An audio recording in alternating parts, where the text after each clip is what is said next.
Pacquiao's first title defense was against Gabriel Mira of Argentina, a fighter who was a bell-to-bell slugger with a big punch. Pacquiao did not wish to let down his countrymen and once again trained hard. He did his road work early morning and then worked out at the L&M gym in the afternoon.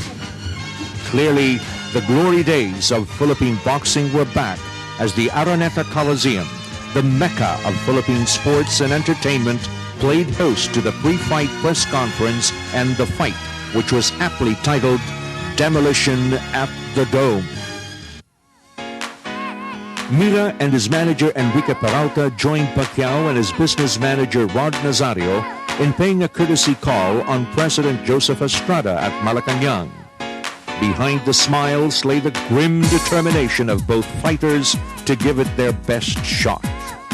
One of the most celebrated referees in the world, Richard Steele, had been chosen as the third man in the ring. I'm very excited because everything that I hear about the two fighters is going to be a great fight, a lot of action, and both fighters, should be able to display their talent. And, it's going to be a fan, the fans are going to get their money's worth. The two judges were, like referee Steele, well-known internationally, Tony Perez and Darby Shelby. Mr. Perez, how many fights have you actually refereed or judged?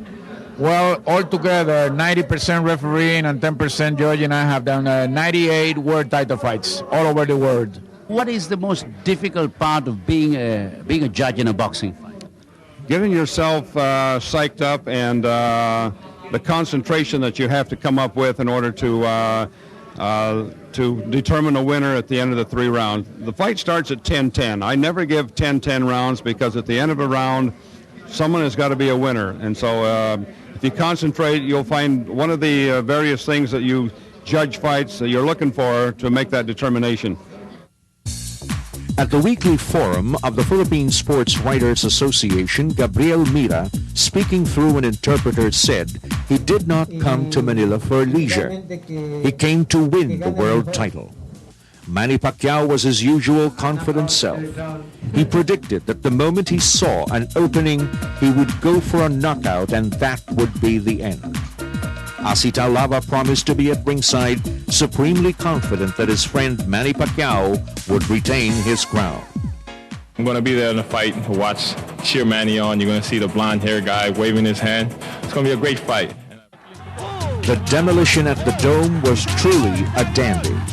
Both fighters, Pacquiao and Mira, went after each other in a slam-bang, action-packed battle that had the fans on their feet. In the end, the devastating power of Pacquiao prevailed. He has a record of 19 wins, 7 losses, 1 draw. Physicians at ringside, Dr. Nazar Cruz and Dr. Reynaldo Alampay. Judges scoring the bout, Tony Perez from the United States, Jae Bong Kim from Korea, and Dalby Shirley from the United States. And when the action begins, the third man in the ring tonight, working his 151st title fight from Las Vegas, ladies and gentlemen, Richard Steele.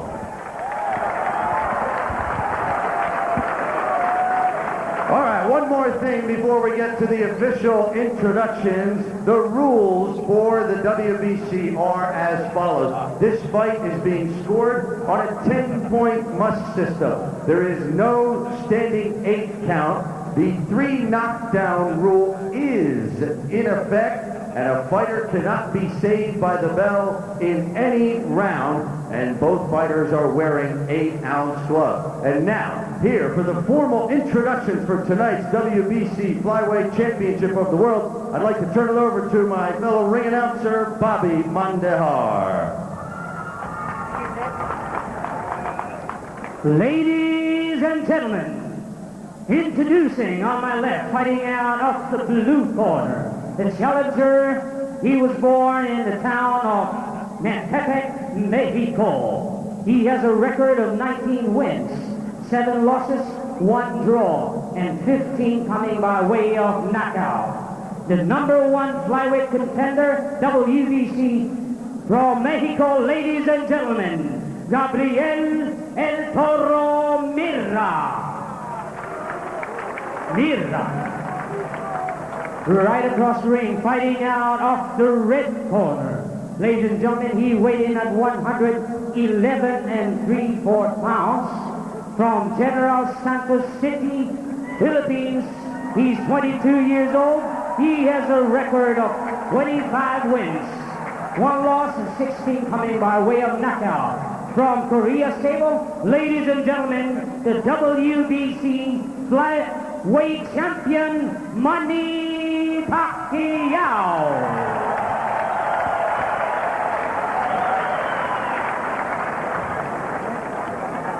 Kailan sandali po lamang yung mga paalala na ibibigay naman itong ating batikang referee Richard Steele. As you see, Mayor Jinggoy Estrada with his bosom buddy, of course, superstar Rudy Fernandez.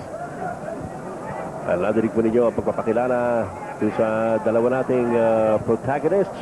At sabi nga na Kinito, yung electricity po dito sa Araneta Coliseum ay talagang nakayayanig at nakakahawa, Kinito, sapagkat ito po ang unang pagtatanggol ng ating world champion na si Manny Pacquiao ng kanyang corona bilang kampiyon ng World Boxing Council Flyweight Division na nakuha lamang niya noong nakaraang Disyembre 1998. Air of electricity is right, partner. At ito, sabik na tayong makapanood ang world title fight dito na naman sa Big Dome. It's been a long time. 1991 was the last time that a Filipino fought with a world title at stake dito po sa Araneta Coliseum. Manny Pacquiao, the champion from the Philippines in black. Dito naman si Gabriel Mira ng Metepec, Mexico ay nakapula.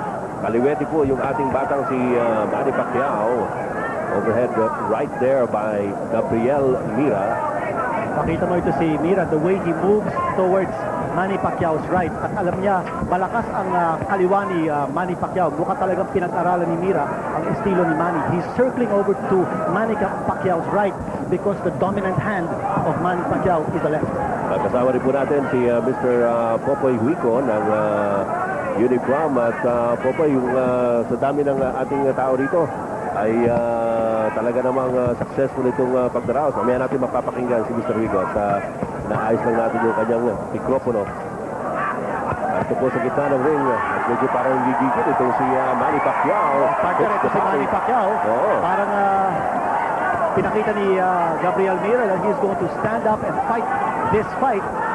And it's going to be the better man who's going to win and who's going to end up standing. Ooh, great left by Manny Pacquiao to the face of Gabriel Mira. At meron tayong nakita ng left uppercut na pumasok nito. Ito nga hawak na ito si Gabriel Mira. Negasyon. Pero ito si Mira, partner, he's not backing off. Siya pa agresibo rito. Kaya alam natin, siya ang challenger, so kailangan niyang maging mas agresibo. Pero Manny Pacquiao, alam naman natin ang style dito si Manny Kinito. He's not gonna back down from a fight. At ito, ang isa lang objective din si Manny Pacquiao, patulugin yung kanyang kalaban. Well, totoo yan, partner. Pero ito si Manny Pacquiao, dapat siguro magpakita din siyang konting pasyensya, no? Maybe use a little bit of the jab, Popoy.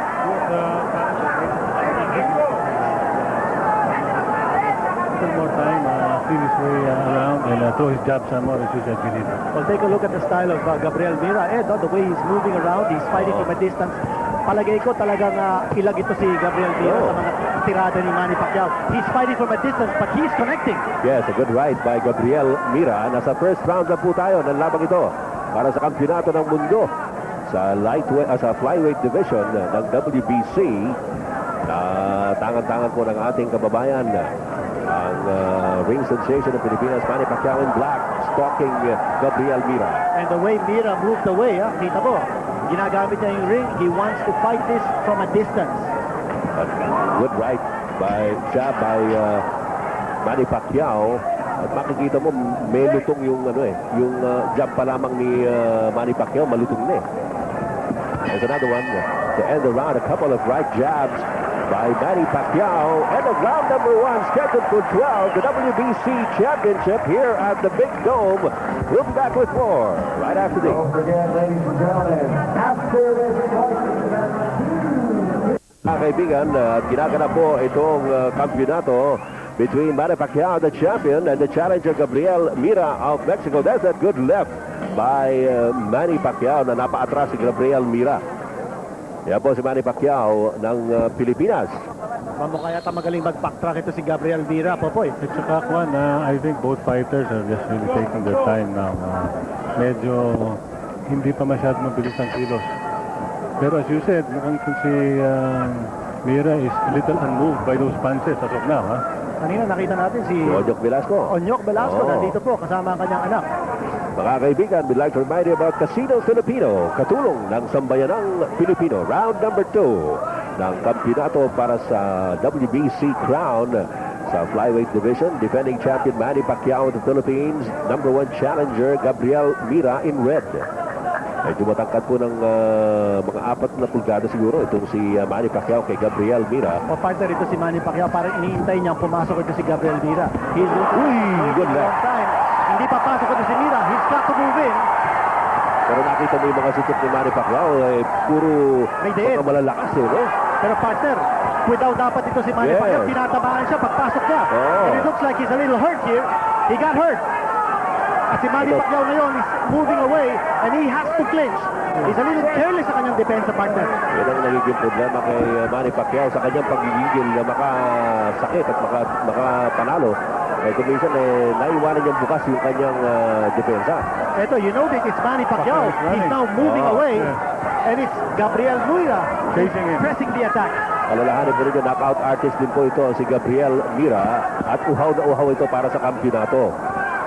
And some right jabs to stave off Gabriel Mira. Now some lefts from Manny Pacquiao. Pinapakita din ni Manny Pacquiao the more initial footwork. Medyo napakaan ng ulo si Manny. May pabilis rin ang kamay nitong si... good left by Mira. Manny Pacquiao got shaken up that time. Again, he goes moving around. Hinahabol siya ni Gabriel Mira and he connects. Gabriel Mira connects. Mira circling around.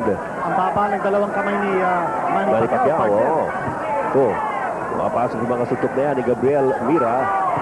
Again, he comes up with a flurry of punches against Manny Pacquiao. Gabriel Mira, the aggressor, dito sa round number 2. Well, Mira sees the initiative. Nauunahan si Manny sa kapitaw ng sutok. Kanya ang nangyayari, depensa si Manny Pacquiao. He tries to come up with his own punches. Some right jabs para mahinto ito si Gabriel Mira. Nagulat yata si Manny Pacquiao sa itong atake ni Gabriel Mira. Dito sa round number 2, no? He was caught with his pants down, ikaga, no? At ang pinakita naman ni Manny Pacquiao yung kanyang ability to move away from an opponent who's charging in. Gumamit siya ng magandang foot speed. Yes, inigot-igutan niya daw si Gabriel Mira. Pero po he got tagged several times here in round number 2. Oh, good combination there by Manny Pacquiao on the left. Oh, he's down! Gabriel Mira is down with a couple of lefts by Manny Pacquiao in round number 2. He is dazed and he's slow to get up. Pero wise nito si Mira, hindi siya kagad tumayo. Yung referee Richard Steele. Yes, he goes down again. At sabi ni Richard Steele, tumunog na raw ang bell. Pero tinamaan yun. Dahil sa ganung klaseng sa ingay rito, hindi mo naman talaga kagad maririnig yung bell. So bumagsak po ang challenger galing sa Mexico, Gabriel Mira, went down in round number 2. And look at the jubilation of the Filipino crowd here at the Araneta Coliseum. Pero tuloy pa po ang laban. We'll be back with the third round right after these.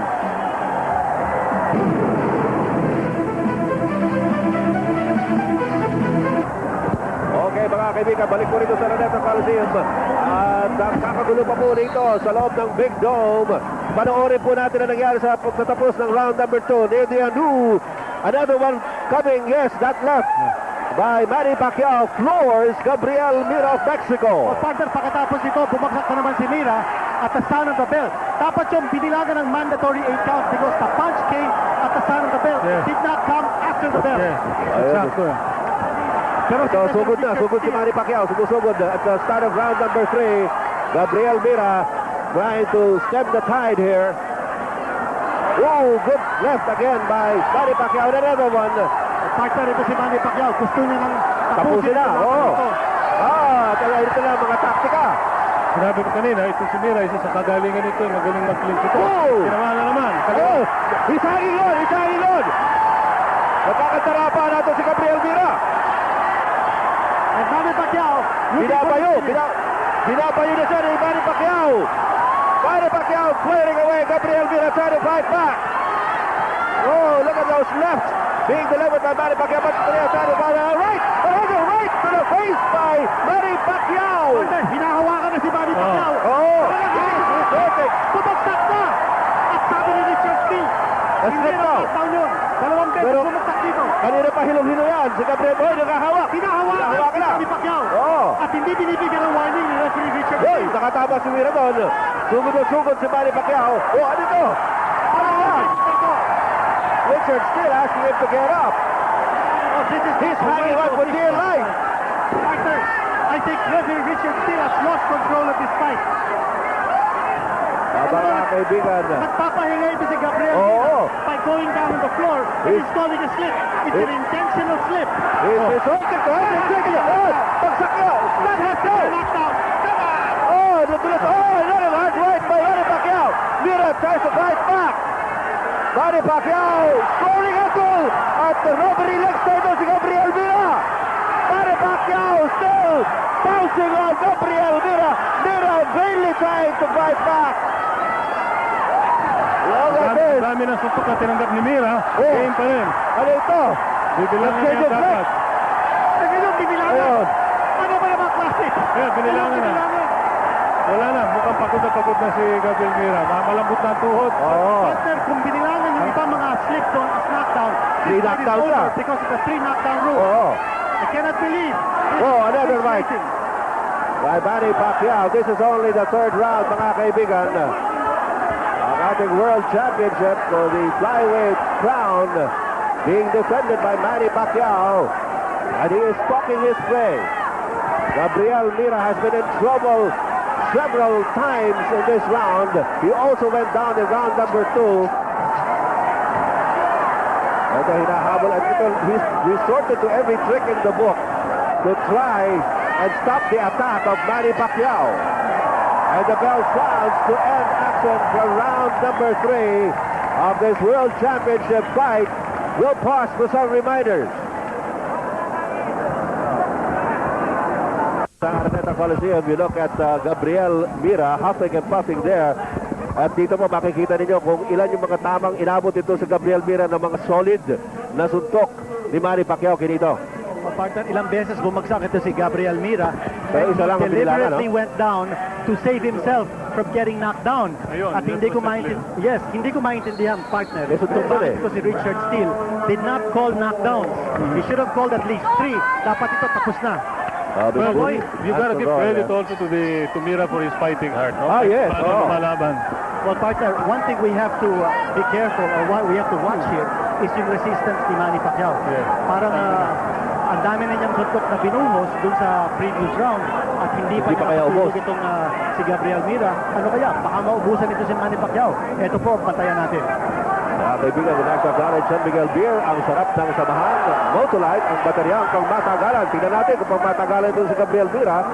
At ito rin si Manny Pacquiao. Sapagkat sabi nga ni Kinito, daming energy na naubos itong si Manny Pacquiao para patulugin itong si Gabriel Mira. Kaya sabi nga natin, he has resorted to every trick in the book to try and stop the onslaught of this boy from General Santos City, South Cotabato in black, the champion, Manny Pacquiao.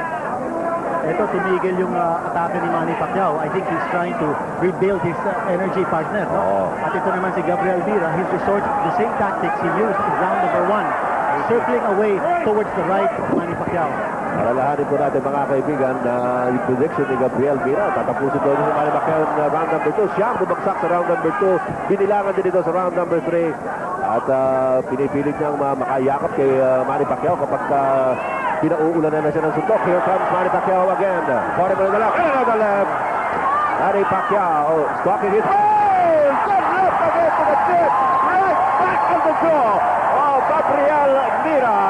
And he slowly walks back to his corner. Binibilangan ni referee Richard Steele. Si Gabriel Mira. This is round number 4. He's down again. Naman. binigay. Tumitingin siya sa kanyang corner. Ano ba ito? Pwede ko naman ituloy. Sabi siguro ni Gabriel Mira. He gets up at the count of 9. Partner, kung isa pa knockdown dito, Wala na ito, tapos tapos na ito. The 3 knockdown police in effect. Ginawa na kanan. And Manny Pacquiao is going for it dito sa round na ito. Ilayakap na naman si Gabriel Mira. Isa na lang. Ayan, yakap si Gabriel Mira para hindi siya masuntok. Manny Pacquiao, he can sense. Sinusukat na. Oo. Ang hinahanap si Manny Pacquiao, isang knockdown na lang. Umiiwas-iwas daw ito si Gabriel Mira. Try to fight back. Alam mo, naghahanap na lang ng opening ito si Manny Pacquiao. Oo. Siyempre, nalagyan si Gabriel Mira. And Mira's tying him up. Right to the face of Gabriel Mira. Another left. Oh, that's it! That's it! Tapos na laban. Manny Pacquiao retains the WBC Flyweight Championship of the world via a fourth round knockdown. Tatlong knockdown po ni Gabriel Mira. Manny Pacquiao overpowering the Mexican challenger. Partner ito si Gabriel Mira, short in fighting hard. Yes, Oo, talaga. Dumating siya rito para lumaban at nagbigay siyang napakagandang laban. Yung nga lang, talagang napakalakas itong champion natin, si Manny Pacquiao, scoring a total of 5 knockdowns. Manny kanina, yung suntok niya, mabagal ang dating pa, hindi mabilis. Parang telegraph, especially nung first 2 rounds. No? Oo, totoo yan. Actually, medyo na delikado pa nga ito si Manny Pacquiao nung second round. Umpisa ng second round, oo. At ang pinakita ni Manny Pacquiao dun sa second round, partner, nung tinamaan siya ni Gabriel Mira at nung nasaktan siya, yung kanyang maturity. Because he moved around the ring, hindi siya nakipagsabayan, and he decided to move around just as Gabriel Mira did in round number 1. Yun ang tamang ginawa ni Manny Pacquiao dahil kung nakipagsabayan siya ron, malamang ay masasaktan siya sapagkat he